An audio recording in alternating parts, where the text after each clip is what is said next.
Hello students, my name is Aman. I am from GPC Dholpur civil engineering faculty. ये आपका lecture number 3 है, unit 1 simple stress and strains का strength of material subject का।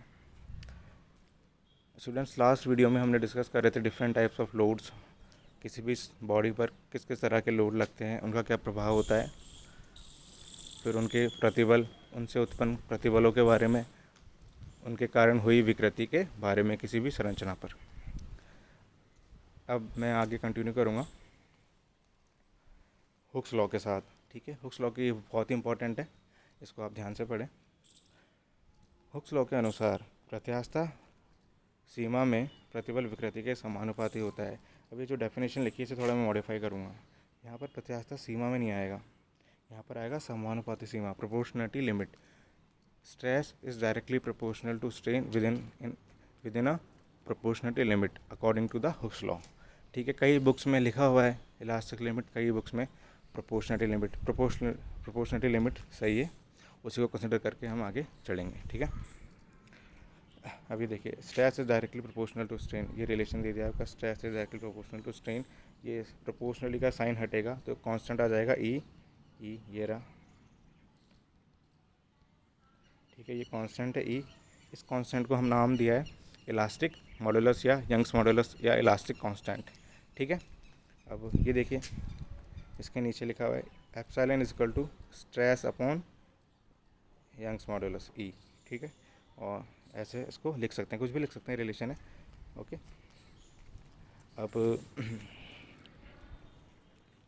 अब हमारे सामने ये है एप्सिलॉन ई, एप्सिलॉन एस। ठीक है, इसको क्या लिख सकते हैं, delta L upon L. Strain क्या होता है, change in length upon original length. ठीक है, ऐसे लिख दिया। ये देखिए,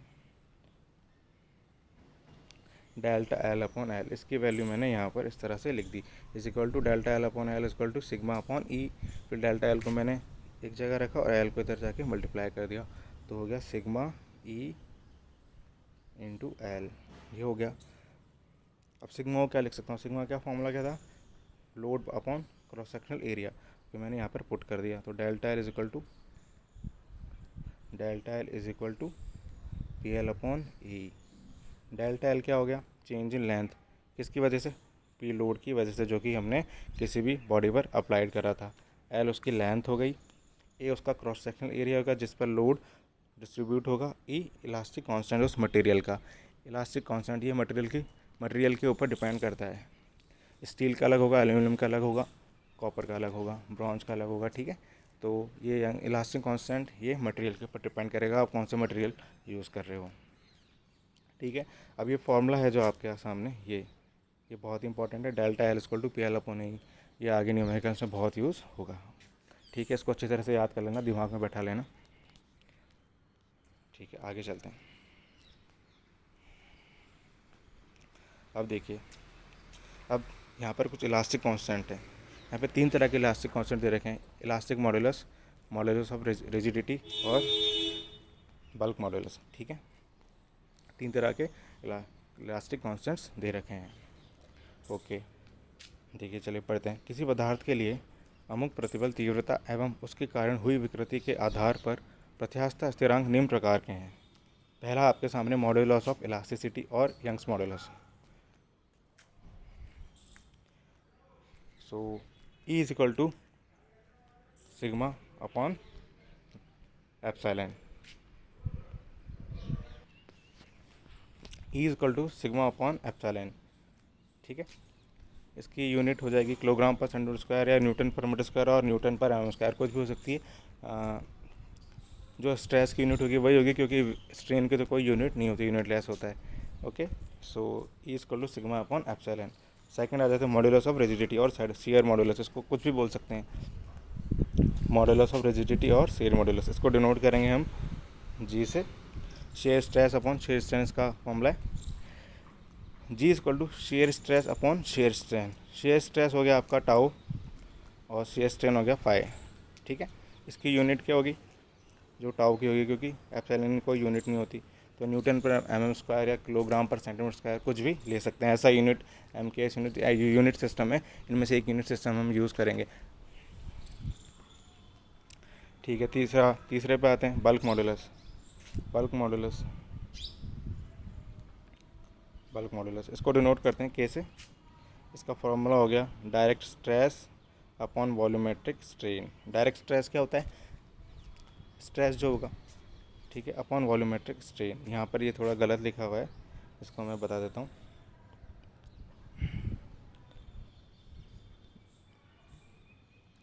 डायरेक्ट स्ट्रेस या change in stress upon volumetric strain, ठीक है, ये इसका फॉर्मूला होगा जो मैंने यहाँ पर लिखा है। इसको अच्छे से याद कर लेना, न्यूमेरिकल्स में बहुत यूज़ होगा और ऑब्जेक्टिव क्वेश्चन में सीधा पूछा जाता है 1-1 नंबर में, ठीक है। ठीक है, ये यहाँ तक हो गया। अब हम आगे बढ़ते हैं। अब देखो, बल लगने के कारण, ये नई हेडिंग है यहाँ से, ये नई हेडिंग है, बल लगने के कारण पिंड का विरूपण, deformation of body due to force acting on a body. Deformation due to force acting on a body.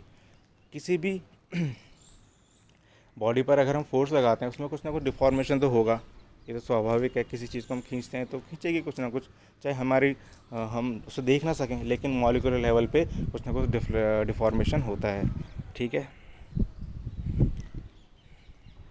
चलिए ठीक है, ये देखिए, हम अजम्पशंस लेते हैं कुछ।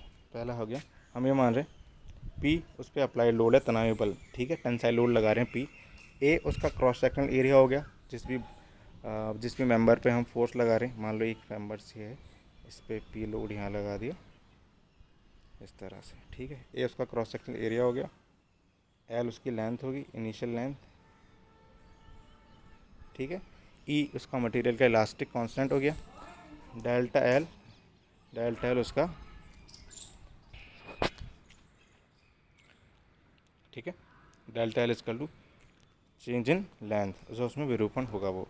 अब हुक का नियम यूज़ करते हुए हम ये इक्वेशन लिखते हैं, sigma is directly proportional to strain.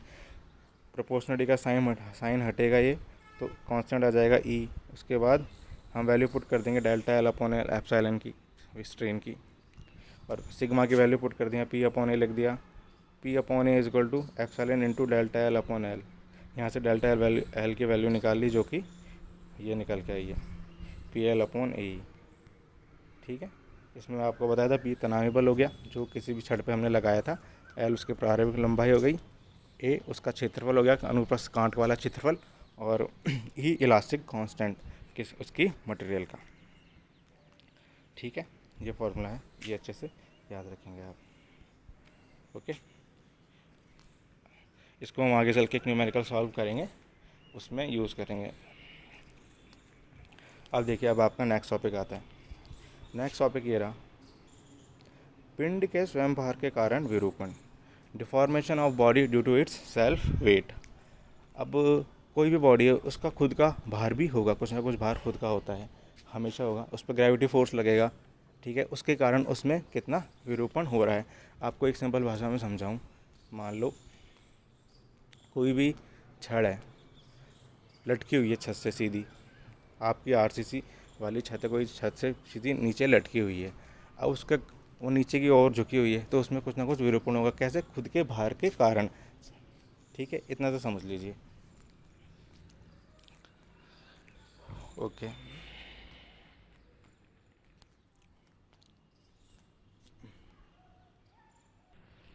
ठीक है, ये देखिए, gamma equal to rho into g. Gamma इसका यूनिट वेट होता है किसी भी बॉडी का, रो डेंसिटी हो गई, जी ग्रेविटेशनल कांस्टेंट हो गया, ठीक है, ये रहा। चलिए हम आगे चलते हैं। चलिए ठीक है, अब देखिए हम क्या करते हैं, हम एक बॉडी लेते हैं इस तरह से, जो कि ऊपर से फिक्स है और नीचे उस पर ये मेंबर लगा हुआ है, ठीक है, फिक्स है, और इस तरह से इस पर लटक रही है या हैंग कर रही है, झूल रही है इस पर, ठीक है। ये देखिए, यहाँ पर हमने क्या मान लिया, ऐसे ये ऊपर से तो फिक्स है यहाँ से, और नीचे से इस पर झूल रही है, इस पर कुछ वेट लग रहा है, सेल्फ वेट डब्ल्यू, ठीक है, उसका वेट है खुद का डब्ल्यू। एल उसकी लंबाई होगी, एल इसकी लंबाई, वेल खुद का भार इसका, ए अनुप्रस्थ कांट का क्षेत्रफल, ई यंग मापांक है इसका, ठीक है, ये रही इसकी लंबाई एल यहाँ पे दे रखी है, ये रही। अब हम क्या करेंगे, देखिए हम है ना छड़ के निचले स्वतंत्र लटके सिरे से x दूरी पर सूक्ष्म मोटाई dx की एक पट्टी ए बी मान लेंगे। ठीक है, ये देखिए हम छड़ के मुक्त सिरे से कुछ x दूरी पर ऊपर चल के एक ए बी स्ट्रिप ले लेंगे जिसकी मोटाई कितनी होगी, स्मॉल dx। ठीक है, ये मान लेंगे। अब हम डेरिवेशन करेंगे तो कुछ ना कुछ अजम्पशन हमें लेने पड़ते हैं। ठीक है, तो हमने क्या करा है, छड़ के स्वतंत्र सिरे से हमने x दूरी पर ऊपर चल के एक ए बी पट्टी ले लिए, स्ट्रिप ले लिए जिसकी मोटाई dx है। ठीक है, ओके। अब हम आगे चलते हैं। देखिए अब यूनिट वेट का मामला क्या होता है, यूनिट वेट इक्वल टू, तो गामा इक्वल टू ρ/g। ये रो हो गया डेंसिटी, डेंसिटी का फॉर्मूला होता है, डेंसिटी क्या होता है, mass by volume, mass by द्रव्यमान बटा आयतन। ठीक है, हमने यहाँ पर लिख दिया द्रव्यमान बटा आयतन। जी ग्रेविटेशनल कांस्टेंट। अब जब हम द्रव्यमान को m को g से गुणा करेंगे तो वो किसके बराबर होगा, वेट। ठीक है, इसकी यूनिट क्या हो जाएगी, न्यूटन। ठीक है, newton. W equal to m into g is equal to newton, weight. ठीक है, जो कि यहाँ पर आ गया W। अब W का एक भार है।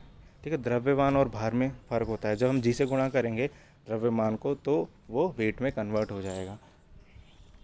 ओके, और वेट पर क्या होता है, वेट होता है प्रभाव आपका ग्रेविटी के कारण जो लग रहा है। ठीक है, तो रो गामा इक्वल टू W/V। अब W को उधर रखा, गामा को V से गुणा कर दिया। अब V को हमने क्या लिख सकते हैं, आयतन है। आयतन क्या होता है, क्षेत्रफल गुणा L, यानी क्षेत्रफल गुणा लंबाई। ये आयतन लिख सकते हैं हम ऐसे। ठीक है, ये लिख दिया। अब मैंने क्या करा है, ये तो पूरी बॉडी का है, W equal to gamma A into L, तो पूरी बॉडी का है। x दूरी तक कितना होगा, x दूरी तक, x दूरी लंबाई तक का वजन होगा उसका। तो हम ऐसे लिख सकते हैं WX equal to gamma unit wait